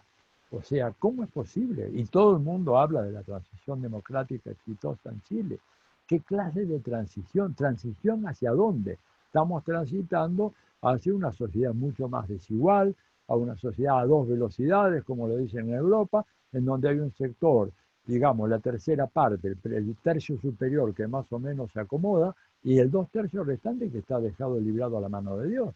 En el caso de Brasil, las cifras son escandalosas. ¿Recuerdan lo que les decía yo de las generaciones que se requerían para que una persona nacida en las clases populares pudieran llegar a nivel medio? Bueno, en la Argentina era 6, junto con Chile, Estados Unidos y Francia. En Brasil son 10 generaciones. Entonces, esto habla de que evidentemente acá las democracias no han funcionado. Entonces uno tiene que preguntarse, bueno, ¿pero por qué no? Bueno, porque una democracia al interior de un Estado capitalista y es un desajuste estructural que no tiene conexión. Porque ¿cuál es la lógica del Estado capitalista? Bueno, reproducir las relaciones capitalistas, reproducir la primacía de la clase dominante, reproducir la primacía de los sectores más ricos, poderosos y concentrados de esa sociedad. Todas las instituciones, las normas, la carrera burocrática en el Estado, el personal que ocupa los aparatos del Estado, la legalidad, ¿no es cierto?, que se ha venido construyendo por años, tiende a generar esta situación, en donde todo funcione para que los ricos vivan cada vez mejor. La noticia que salió hoy en todos los diarios de que el presidente Trump, un multimillonario o billonario, como le llaman en Estados Unidos, resulta que pagó de impuestos $750 por las ganancias personales que tuvo en el año 2019. Y esto me hizo acordar de que yo vivía en Estados Unidos como estudiante en el año 1974. Yo estuve choqueado, quedé choqueado, porque leí las declaraciones de impuestos de Nixon, que fue la última que hizo, en donde él había pagado menos impuestos que yo como estudiante. Yo tenía una beca misérrima que apenas me permitía sobrevivir, sin embargo, pagué yo más impuestos que el presidente de Estados Unidos. ¿Qué dice esto? Que aunque un gobierno popular se encarame en el aparato del Estado, el funcionamiento del Estado no responde necesariamente a las órdenes, a las directivas emanadas de un nuevo grupo gobernante. Esto le pasó a Salvador Allende en Chile. Y por eso creo que acá a veces hay mucha confusión desde las clases populares, la coalición, el Frente de Todos llegó al poder. No.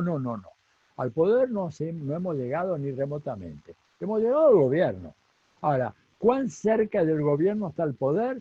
Yo quiero decir lo siguiente, si hay alguna tendencia que se ha hecho clara en los últimos 30 años es que el poder se ha ido alejando de los gobiernos en todo el mundo. Que si antes el poder estaba relativamente al alcance de los gobiernos, en España, en Francia, en Italia, en el Reino Unido, en Estados Unidos, en Canadá, en Japón, donde quiera, hoy en día el poder se ha alejado mucho más.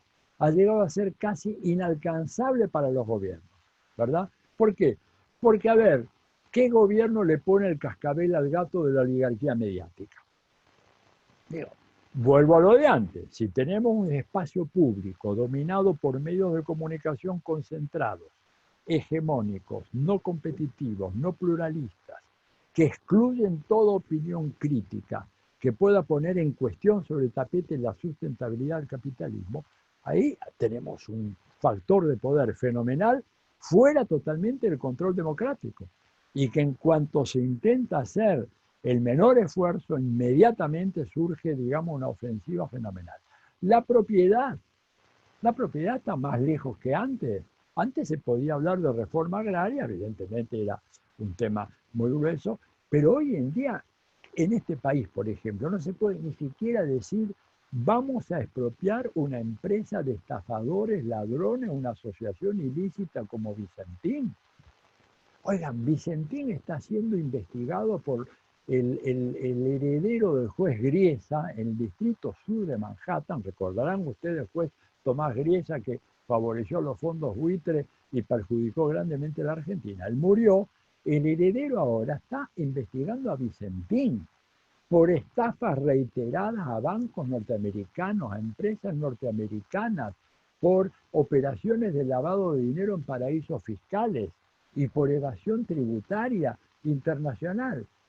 Ellos lo están investigando y acá cuando el presidente Fernández dijo la palabra mágica, expropiación, se le fueron a la yugular directamente y no hubo una respuesta del gobierno como tendría que haber dado, que era reafirmar la decisión y decir, señor, esta gente ha estafado a los productores, a los empleados, a los proveedores, a los gobiernos locales, a los gobiernos provinciales, al Banco de la Nación Argentina, al Banco de la Provincia de Buenos Aires. Sin embargo, ¿qué pasó? Bueno, el gobierno está muy lejos del poder. ¿Con qué instrumento le pone el cascabel al gato ahora ya no de la prensa, sino de la gran riqueza en la Argentina? 5 meses discutiendo un impuesto misérrimo por parte de gentes que tienen un piso mínimo de 200 millones de pesos.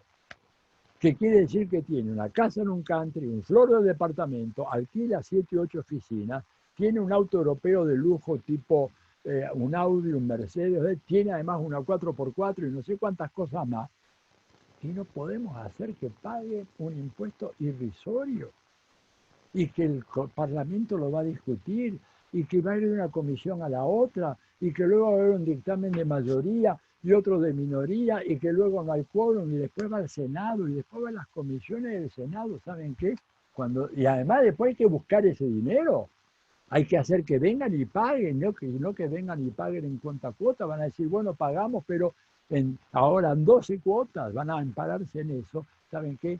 Están asfixiando al gobierno nacional. Hay una campaña fenomenal de asfixia económica, financiera del gobierno nacional, y las instituciones del Estado no sirven para neutralizar esa campaña. ¿Qué es lo que sirve entonces? Bueno, algo dicho ya, no es mi descubrimiento, ya Platón me ahorró el trabajo hace 2500 años. La calle.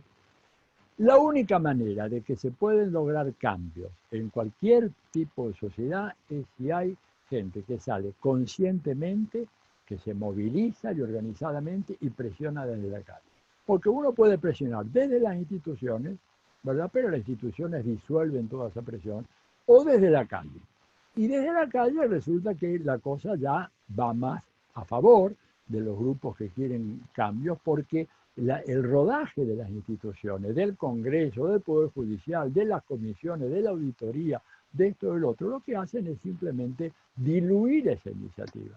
Hoy en día realmente, yo les digo francamente, creo que nosotros estamos en una situación muy, muy crítica, porque la pandemia va para largo todavía. Se van a necesitar muchos esfuerzos para reforzar el sector salud. Yo conozco bastante al sistema médico acá en la ciudad de Buenos Aires y un poco en el área metropolitana. Tengo muchos amigos médicos que están laboratoristas, etc. Me dicen, Atilio, está el personal exhausto, extenuado, no dan más. Y encima le pagan 2,50 pesos. Esa es la otra cosa. ¿Y por qué paga tan mal el Estado? Bueno, porque es un Estado pobrísimo. Los estados en América Latina son estados pobres.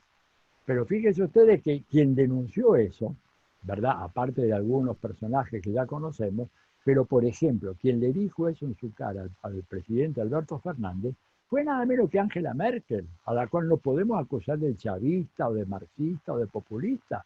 Le dijo, el problema que tienen ustedes en América Latina, le dijo, no solo Argentina, es que allá los ricos no pagan impuestos. Claro que no, tiene razón Angela Merkel. Tiene razón, acá los ricos no pagan impuestos. Y en algunos países como Estados Unidos, los muy ricos, tipo Trump, tampoco pagan $750, que era más o menos, ahora comparado el valor del dólar, es más o menos lo que yo pagué en aquella época, años 74. Bueno, ese es el sistema. Por lo tanto, trabajamos dentro del sistema, pero hay que cambiarlo radicalmente. Y para cambiarlo necesitas la calle, necesitas la concientización, la batalla de ideas, que dijo Fidel, ¿verdad? Y disciplina organizativa. A ver, los egipcios se sacaron de encima Mubarak, que era una dictadura sostenida por Estados Unidos, Israel y Arabia Saudita, que tenía 30 años de vigencia, simplemente porque durante 1 mes y medio había 1 millón de personas que todas las tardes iban a la plaza principal del Cairo y se quedaban ahí. Y los aporreaban, los corrían, los gaseaban, pero volvían, y finalmente se tuvo que ir Mubarak. Y lo mismo allí ¿cómo se llama? En Túnez, ¿verdad? Bueno, este es el ejemplo. Si la gente no tenemos esa capacidad de salir, estamos liquidados o tenemos muy pocas chances de controlar el peso de estos poderes. Además, porque el tema ideológico, acá se mencionó el tema del neopentecostalismo. Claro, un problema muy fuerte. En Brasil, en este momento, el 30% de la población tiene adhesión al neopentecostalismo.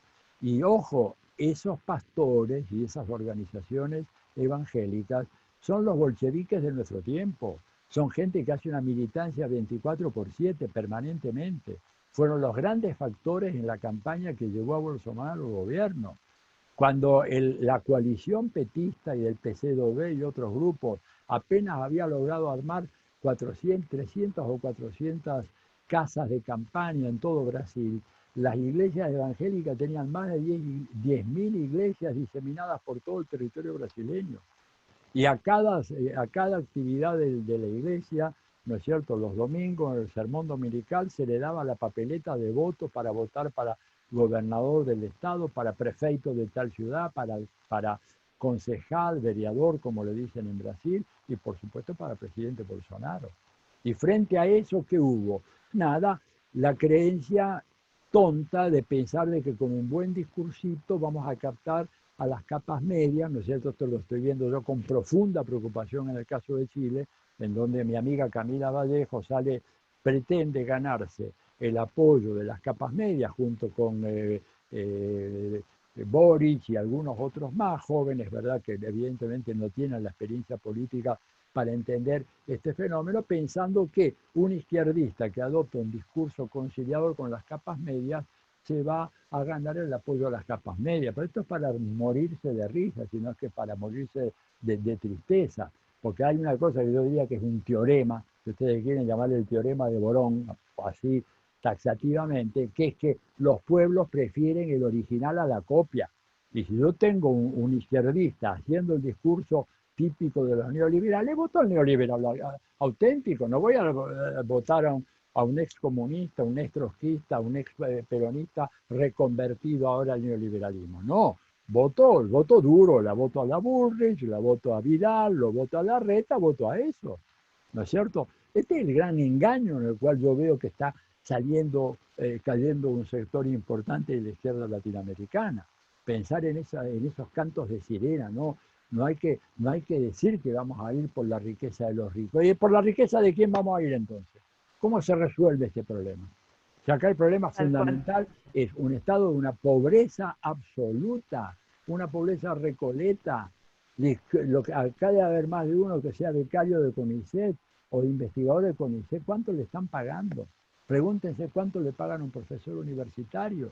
En este momento quisiéramos nosotros tener un sindicato como el de los camioneros, por lo menos, digamos, tenés ahí una remuneración en serio, digamos, y hay una pelea en serio. ¿Por qué? Bueno, porque saca los camiones a la calle y necesitamos esos camiones. Y lo vamos a necesitar esos camiones, a ver que les quede claro, porque a la salida de la pandemia, si esto fracasa, acá lo que se viene no es Macri y el bailecito en el balcón de Perón. Lo que se viene es una cosa muy dura, muy represiva, un retroceso social y cultural impresionante. Miremos no en el espejo de Bolsonaro y de Brasil. No seamos ingenuos de pensar, no, en la Argentina esas cosas no pasan. Claro que pasan. Acá ya hay un fermento que se ha preparado durante largos años y que tiene que ver con esto, y voy cerrando. Les recomiendo mucho que vean este libro de Jaron Lanier. Jaron Lanier es un estadounidense que fue uno de los creadores de Google y de Facebook. Y el tipo ahora está horrorizado, diciendo, hemos creado un monstruo. Él escribió un libro que se llama 10 razones para borrarte de las redes sociales de inmediato. Y él lo que dice que hoy en día las redes sociales, y fundamentalmente Facebook, pero también las otras, son grandes emporios de modificación de conducta. Dice, y nos están manejando porque hoy en día el nivel de precisión y el nivel de información que tienen sobre cada uno de nosotros es fenomenal. Ustedes vean, si pueden, este documental, Nada es privado, que es un documental que pasó por Netflix sobre Facebook. Y ahí Zuckerberg, el dueño de Facebook, dice que ellos tienen para casi 86 millones de americanos un listado de por lo menos 7.000 variables. O sea que ellos pueden hacer con algoritmos perfiles perfectamente identificados. Bueno, el estado de Massachusetts, ¿verdad? Porque allá el tema, el voto estado por estado para los colegios electorales, ¿Qué tengo? Tengo los afroamericanos así con tales características, tengo a los varones blancos así, tengo a los gays y otros queer en general con tales características, las mujeres de tal edad, digo, y pueden mandarle mensajes muy venenosos. ¿Cómo se explican ustedes que la mayoría de las mujeres con educación universitaria votó por Trump en el 2016? ¿Cómo es posible? Un acosador serial, un sinvergüenza. Sin embargo, bueno, ha habido alguna manera, y por eso lo que dice Lanier, se le inyecta un veneno informativo que hace que la gente vote por sus verdugos. Entonces tenemos que tener mucho cuidado ante eso, ¿verdad? Es conmovedor pensar de que podemos resistir a esa ofensiva que está planeando así la derecha. Que fíjate que la gente acá dice que quieren cambio de gobierno el año que viene. Lo dijo Sanz, lo dijo Patricia Bullrich, varios más dicen hay que ganar las elecciones del año que viene y a partir de ahí crisis institucional y se acabó el gobierno de Alberto Fernández, de Cristina y todo lo demás. Ese es el plan. Y ante eso nosotros, ¿verdad?, no tenemos respuesta comunicacional, un gobierno que no comunica, no tiene quien comunique excepto Alberto, pero Alberto tiene que gobernar. Pero ahí tiene que haber un equipo, no uno que comunique, tiene que haber lo que llama un comando comunicacional, porque estamos en periodismo de guerra. Ustedes leen los periódicos a diario acá en la Argentina y sobre todo los fines de semana, son devastadores las críticas que hay, además todas planteando ya tesis a cuál más atribuiría, hablando de que la Argentina ya se ha convertido en una monarquía, porque Cristina ha asumido el control total del legislativo, del ejecutivo, y ahora va por el Poder Judicial, que es el último reducto que queda para la libertad y la democracia en la Argentina. Y ante eso, digamos, no hay respuesta. Entonces, creo que estamos en un clima realmente que merece avanzar en todos los esfuerzos como todas estas organizaciones que me han convocado acá están haciendo. Importantísimo poder salir y ganar la calle en cuanto estemos a salvo de la pandemia. Y si no, ver la manera como, conservando la distancia y con los barbijos, con mucha responsabilidad, porque no se trata de que nos moramos en el intento contagiándonos con el COVID, es una cosa muy seria, ¿verdad? Porque esta gente ha aprovechado eso en este momento. Cuentan con todos los poderes fácticos a su favor, con los medios de comunicación, con las grandes fortunas, el apoyo a la embajada americana, el embajador diciendo de que cuidado con tocar un juez, cuidado con mover a un juez porque es un ataque al poder judicial en su conjunto, ¿verdad? Tienen las grandes fortunas de su lado, es decir, tienen todo el poder en sus manos. Nosotros tenemos el voto, ¿y con eso qué hacemos? Bueno, ahí lo estamos viendo. Entonces, creo que, y termino, creo que sí efectivamente tenemos un problema gravísimo de crisis democrática y que creo que la salida pasa por una reorganización del campo popular, un esfuerzo de eso que Frei Betto y yo llamamos una realfabetización política, una educación política que la tenemos que hacer como condición fundamental para que la gente salga a militar. La gente no va a salir a militar, ¿verdad?, por otra cosa si es que no está convencida. Y por, alguien dijo acá, hacer las críticas convenientes a un gobierno para evitar que se cometan errores. Yo estoy en estado de pánico pensando lo que puede ocurrir si llega a haber un desalojo violento a las 1.500 familias que están en Guernica, allí en el suburbio de La Plata. Eso sería, digamos, yo creo que la campanada final, la campanada de muerte para este gobierno, porque perdería, digamos, se vendría abajo toda la legitimidad que le queda, digamos, que se le han estado erosionando los medios de una manera inclemente, pero que es necesario decir, esa gente está ahí en tierras fiscales porque los gobiernos argentinos, desde la reconstrucción democrática para acá, no han podido dar casa a 4 millones de personas. 4 millones de personas que no tienen casa en este país y que tienen que estar ahí en pleno invierno, terminando el invierno, en unas casuchas de cartón y de chapa, en el descampado, sin agua, sin electricidad, sin nada. ¿Cómo podemos pensar que esto puede ajustarse a los criterios de lo que es una democracia? Así que bueno, la verdad que esto daría para mucho, espero que tal vez en el futuro tengamos ocasión de hacer una cosa con más tiempo, un debate más amplio. Yo quería simplemente dejar esto y decirles que este trabajo de ese americano, de Harold Lanier, es muy importante, lo mismo que el de otra profesora, Shoshana Zuboff. Zuboff publicó un libro que ahora saca Paidós ya en las próximas semanas, se llama El capitalismo de la vigilancia. Ella habla de la mutación del capitalismo, que pasa de ser un capitalismo financiero ahora a ser el capitalismo de la vigilancia, en donde nosotros, no nuestra fuerza de trabajo, sino nosotros, nuestras personas, nos hemos convertido en objetos de especulación mercancil. Y que ella demuestra en ese libro que hay mercados a futuro que están siendo transados acerca de preferencias electorales o preferencias comerciales o preferencias de todo tipo de poblaciones que están siendo rigurosamente controladas a partir de las redes sociales, en las cuales nosotros volcamos toda la información. Es decir, en este momento el señor Zuckerberg sabe más que yo, pues yo ni me acuerdo, ni registré a qué médico vi, qué medicina me dio, en qué farmacia la compré, con qué la pagué, dónde tenía el dinero, si lo pagué en efectivo, si con tarjeta de crédito, si con débito, en qué momento fue, en qué barrio y después con qué me fui, y en el carro, ahí en el Waze o en el Google Maps, cuál fue el recorrido que hice, cuánto paré, cuántas... Saben todo de nosotros. Y entonces, por eso él dice, son imperios de control de comportamiento, que es absolutamente irreconciliable con la democracia. Entonces, o ponemos eso en caja o seremos, digamos, esclavos alegres que nos manejen por la televisión con todas esas tonterías mal llamadas entretenimiento que nos da la televisión para embaucarnos, para que estemos cada vez más desinformados, cada vez más embrutecidos, cada vez menos capaces de formularnos preguntas significativas para nuestras vidas.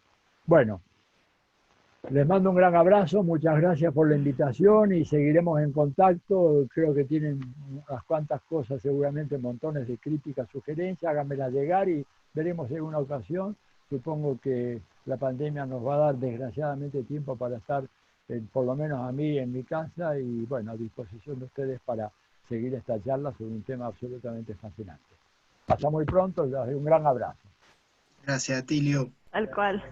Adiós. Gracias, Atilio. Muchísimas gracias Muy bien. por la luz de todos los conceptos, junto con Gisela y junto con el compañero Guillermo, digamos, de esto de salir a la calle, de salir y de plantearle a los que están más arriba, por decir de esta forma, y sugerencias, reclamos, y hacerlas llegar también desde cualquier medio que tengamos posible. Aprovechando esto, bueno, salir a la calle mañana y pasado, 29:30, al caravanazo por la no propuesta, para no tratar de bajo ninguna forma el proyecto de ley de educación acá en Mendoza. Así que bueno, está el cartelito atrás, los invito a todos y a todas para que asistan. No sé si, Casito, querés cerrar.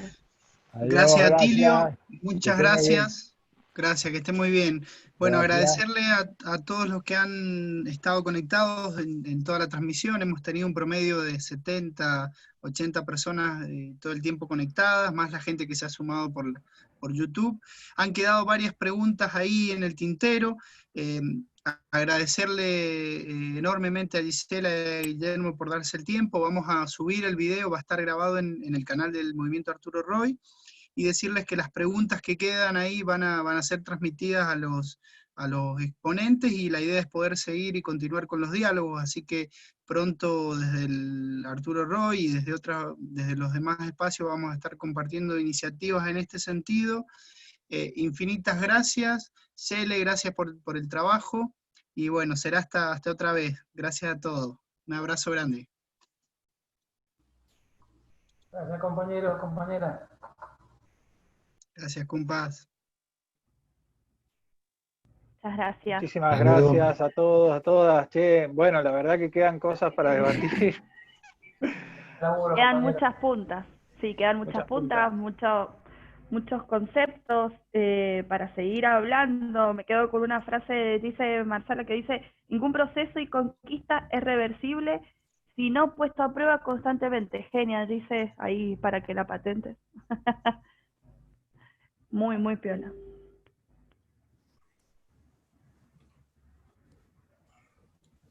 Bueno, buenas noches, nos vemos. Suerte. Adiós a todos. Grande.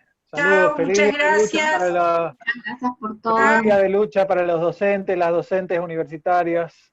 Sí. Gracias a Arturo Talleret, a Toti Cueto, Ana Sisti, Y a Claudia Paparini. superiores, Claudia Gracias por Paparini, participar. A Patrick Boulet también. Elena García. Saludos. Gracias a todos. Guillermo, gracias. Guillermo, un gran abrazo para San Rafael.